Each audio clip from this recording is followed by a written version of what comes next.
छत्तीसगढ़ के सुकमा और बीजापुर जिले की सीमा पर तुमरेल क्षेत्र में 21 मई बुधवार को नक्सलियों की मौजूदगी की खबर मिलने पर पुलिस और सुरक्षा बल डीआरजी, एसटीएफ और कोबरा ने सर्च ऑपरेशन शुरू किया।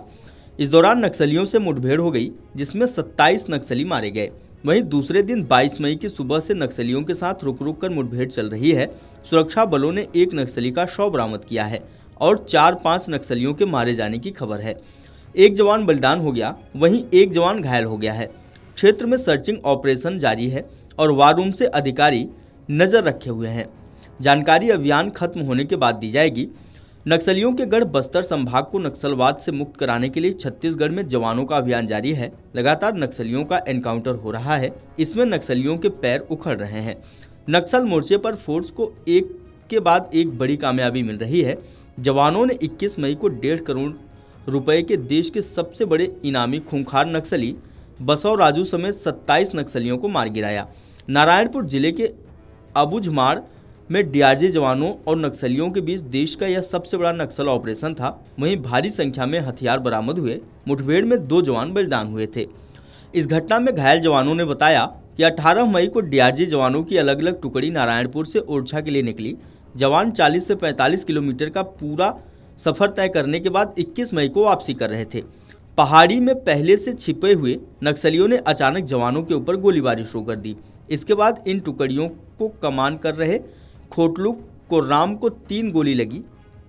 जवानों के साथ चल रहे अपराधियों ने मोर्चा संभाला।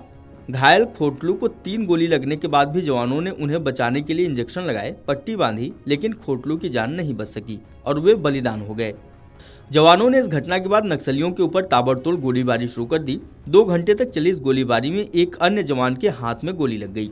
उन्हें बीजापुर ले जाया गया, जहां से उन्हें सड़क मार्ग से मेकाज में भर्ती किया गया। वहीं इस घटना में घायल एक अन्य जवान रमेश हेमला भी देर रात को बलिदान हो गए। नक्सलियों के साथ मुठभेड़ को लेकर आईजी बस्तर पी सुंदर राज ने क्या कुछ कहा, सुनिए। जिला नारायणपुर, बीजापुर एवं दंतेवाड़ा के सीमावर्ती अबुझमाड़ के जंगल में प्रतिबंधित एवं गैरकानूनी सीपीएम मोदी संगठन के जनरल सेक्रेटरी बसवराजू एवं अन्य सीनियर कैडर की उपस्थिति के आशंका के आधार पर जिला नारायणपुर, दंतेवाड़ा, बीजापुर एवं कोंडागांव का डीआरजी टीम नक्सल सर्च अभियान के लिए रवाना की गई थी। अभियान के दौरान आज दिनांक 21 मई को प्रातः 7-8 बजे से लेकर लगातार डीआरजी टीम एवं माओवादियों के बीच में मुठभेड़ हुई। मुठभेड़ के उपरांत सीपीएम माओवादी संगठन के जनरल सेक्रेटरी बसवराजू सहित कुल 27 माओवादी कैडर का डेड बॉडी सुरक्षा बल द्वारा रिकवर किए गए थे। घटनास्थल से काफी बड़ी संख्या में AK-47, SLR, इंसास, कार्बाइन जैसा ग्रेडेड वेपन्स भी बरामद किए गए थे। आसपास इलाका में अभी भी सर्चिंग जारी है।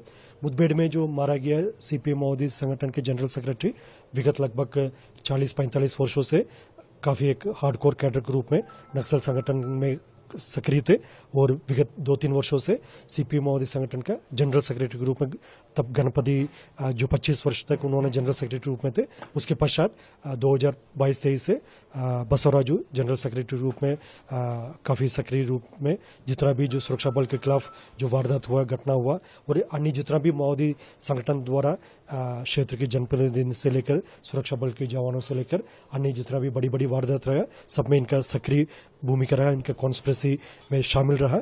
और मूलतः रहने वाला श्रीकाकुलम जिला आंध्र प्रदेश का और अभी वर्तमान में एज प्रोफाइल उनका लगभग 70 ईयर्स का है और जैसा बीटेक ग्रेजुएट के रूप में भी उनका एजुकेशन प्रोफाइल का जानकारी प्राप्त हो रहे थे। सभी संपूर्ण जानकारी का हम तस्दीक भी कर रहे हैं और सीपीएम माओवादी संगठन का जनरल सेक्रेटरी रहने के नाते उनके ऊपर लगभग सभी LW स्टेट्स में 1 करोड़ से अधिक उनके ऊपर इनाम भी घोषित रहा और वारदात के हिसाब से देखा जाए तो लगभग 150-200 वारदात से अधिक इनका भूमिका रहा, प्रत्यक्ष रूप से या अप्रत्यक्ष रूप से। और संपूर्ण इनके बारे में प्रोफाइल और जैसे मुठभेड़ में मारा गया अन्य माओवादियों का भी जानकारी हम इकट्ठा कर रहे हैं। इसकी विस्तृत जानकारी जैसा अतिरिक्त हमको पूरा संपूर्ण जानकारी मिल जाए उसके उपरांत हम जारी करेगा। सर, एक्सपर्टीज क्या थी सर बसवराजू? क्योंकि विगत लगभग 40-45 वर्षों से सीपीएम माओवादी संगठन में जो सक्रिय रूप में कार्यरत थे और जैसा सेंट्रल मिलिट्री कमीशन का भी उन्होंने पूर्व में इंचार्ज रहा। उसी हिसाब से देखा जाए तो ये ऑर्गेनाइजेशन का कार्य के साथ साथ जो मिलिट्री एक्शन है जो PLG गोरिल्ला एक्शन में भी इनका सक्रिय भूमिका रहा। IED से लेकर जितना भी जो माओवादियों का जो गोरिल्ला टैक्टिक्स है इसमें भी उनका काफी एक महत्वपूर्ण इनका भूमिका रही विगत कई वर्षों से।